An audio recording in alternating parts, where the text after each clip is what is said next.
क्या भेद है श्री कृष्ण के अनेक विवाह में। हेलो फ्रेंड्स, भगवान राम ने सिर्फ एक विवाह किया है देवी सीता से। गोस्वामी तुलसीदास जी द्वारा रचित रामचरितमानस के अनुसार राम परम ब्रह्म परमात्मा है और सीता आदि शक्ति परम ब्रह्म की परम शक्ति, जिनके माध्यम से सारा का सारा संसार गतिमान है। तुलसीदास जी के राम धरती लोक पर लीला के लिए तो शरीर धारण अवश्य करते हैं, पर वह निराकार निर्विकार ब्रह्म ही है। तुलसीदास जी कहते हैं, बिनु पग चले सुने बिनु काना, कर बिनु करम करहि बिनु नाना, आनंद रहित सकल रस भोगी, बिनु वाणी बक्ता वड़ जोगी। वही राम द्वापर में श्री कृष्ण बन गए हैं। कोई और नहीं है, श्री कृष्ण राम ही है, निराकार ब्रह्म, सर्वसमर्थ ब्रह्म, सर्वव्यापी ब्रह्म, वह ब्रह्म जो सर्वसमर्थ है, सब जगह व्याप्त है। ऐसा कोई स्थान नहीं जहाँ वह उपस्थित नहीं। पर श्री कृष्ण ने अनेक विवाह किए और अज्ञानियों ने निराकार ब्रह्म को एक गोलोक जैसी जगह की कल्पना करके सर्वव्यापी परमात्मा को अनेक पत्नियों के साथ प्रतिष्ठित कर दिया, जैसे वह कोई रसिया हों, स्त्री भोगी हों। वास्तव में श्री कृष्ण ने अनेक विवाह सिर्फ और सिर्फ जीवात्माओं की, उन कन्याओं की इच्छा को पूर्ण करने के लिए किए जो राम को पति रूप में पाना चाहती थीं। ब्रह्म तो स्वयं में पूर्ण है, उसे रस के लिए अनेकानेक पत्नियों की कोई आवश्यकता नहीं। यह सिर्फ ईश्वर के एक जन्म का खेल है, इसका किसी लोक गोलोक से कोई लेना देना नहीं है। परम ब्रह्म परमात्मा वास्तव में एनर्जी ही है। मैस्कुलाइन और फेमिनाइन दोनों ही एनर्जीज उसमें हैं। पुरुष और प्रकृति दोनों ही उसके रूप हैं। वह स्वयं में पूर्ण स्त्री पुरुष, परम रसमय, परम आनंदमय, निराकार निर्विकार है। उसे स्वयं को किसी लोक में सीमित करने की कोई आवश्यकता नहीं है। गोलोक जैसी जगह का कोई खेल नहीं है, कहीं लक्ष्मियों का भी कोई खेल नहीं है। राधा आदिशक्ति और रुक्मिणी लक्ष्मी, इसका भी कोई खेल नहीं है। वास्तव में राधा ही आदिशक्ति हैं और वही लक्ष्मी हैं, वही सीता हैं, राम की सीता हैं। राम अगर विष्णु हैं तो वो लक्ष्मी हैं, राम अगर परम ब्रह्म हैं तो वो आदिशक्ति हैं, राम अगर कृष्ण हैं तो वो राधा हैं। दो नारियों का कोई खेल नहीं है। वैसे भी समर्पण एक के प्रति होता है, जो सबका वो किसी का नहीं होता। श्री कृष्ण ने अनेक विवाह किए। इन विवाहों को आप गहराई से नहीं, सिर्फ सतह से भी समझें तो आप पाएंगे कि एक भी विवाह में श्री कृष्ण की बारात नहीं निकली, न वह कहीं दूल्हे बनकर ही गए। एक भी विवाह वैदिक परंपरा पर सटीक नहीं बैठता। जैसा सीताराम का विवाह था, वैसा श्री कृष्ण का एक भी विवाह नहीं हुआ। प्रथम विवाह को ही आप देख लें, जिन्हें ब्रह्म व साप लक्ष्मी मानते हैं, वहाँ हरण, रक्तपात और युद्ध हुआ है। देवी रुक्मिणी के पिता भीष्मक की जगह घसाई हुई है और रुक्मिणी के भाई रुक्मी के सिर का मुंडन हुआ है।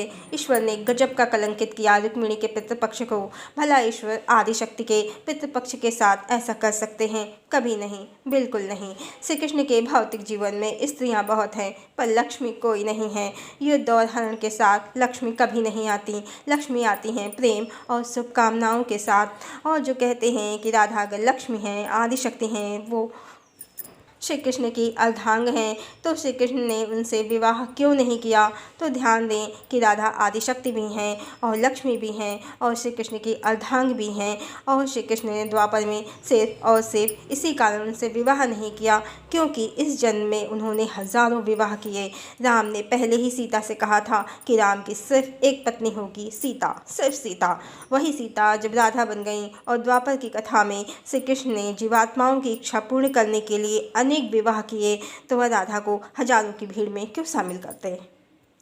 ईश्वर ने जीवात्माओं की इच्छा तो अवश्य पूर्ण की, पर उन सभी नारियों ने ईश्वर के साथ सुख और दुख दोनों देखे। द्वारिका का वैभव देखा, विलास देखा, ऐश्वर्य देखा, कई कई संतानों को पाया, उन्हें प्राप्त करने में प्रसव पीड़ा भी पाई। और हरि की माया देखिए, उन स्त्रियों ने अपनी दृष्टि के सामने ही उन संतानों की मृत्यु भी देखी। यहाँ तक कि श्री कृष्ण ने भी उन सबसे पहले मृत्युलोक का त्याग कर दिया और अपनी माया से द्वारिका भी समुद्र में समाहित कर दी। सबको स्थान परिवर्तित करना पड़ा। ईश्वर ने उन सबको जीवन का, मृत्युलोक का सत्य दिखाया। ईश्वर के भौतिक शरीर की अपेक्षा ईश्वर को प्राप्त करने की कामना करनी चाहिए, ये सत्य दिखाया। पर हम अज्ञानी जन इन जीवात्माओं को अनेक लक्ष्मी बनाकर भगवान का एक लोक बना बैठे और पुराणों की काल्पनिक कहानियों ने इन लोगों का खूब महिमा मंडन किया, जिसमें हम उलझ गए, सत्य से दूर होते गए।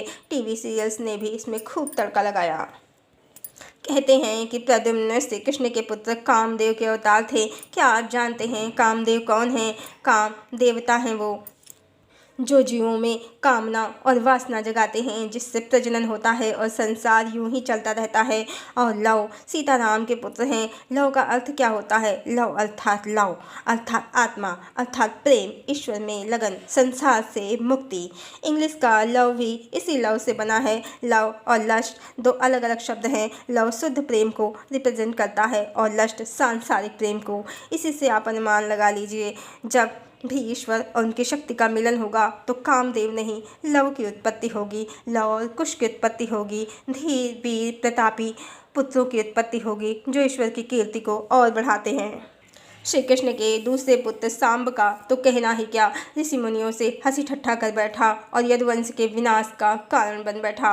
और इन टीवी सीरियल्स का भी कहना ही क्या, इन्हें देखकर हम लक्ष्मी का निर्धारण करेंगे तो हो गया। द्रौपदी को दुर्योधन पर हंसने वाली, उसे अंधा बोलने वाली एक अति साधारण नारी बना दिया इन सीरियल्स ने, जबकि द्रौपदी यज्ञ से उत्पन्न दिव्य कन्या थी। उसमें भगवती के समस्त लक्षण थे। उसके जन्म और कर्म दोनों ही दिव्य थे। क्या आप जानते हैं पिछले 500 सालों में अनेक संतों का प्रादुर्भाव हुआ है धरती लोक पर। सूरदास, तुलसीदास, गुरु नानक, रसखान, चैतन्य महाप्रभु और सबने एक स्वर में देवी राधा को ही आदि शक्ति लक्ष्मी बताया है। यहाँ तक कि आदि शंकराचार्य ने भी देवी राधा को ही हरि की आत्मा बताया है। और निम्बार्काचार्य, जो 13वीं शताब्दी के दार्शनिक और योगी हैं, उन्होंने राधा कृष्ण के युगल रूप की स्थापना की है। वो द्वैतावैत मत को मानते हैं, एक ब्रह्म और उसकी एक ही शक्ति को मानते हैं, निराकार ब्रह्म को मानते हैं।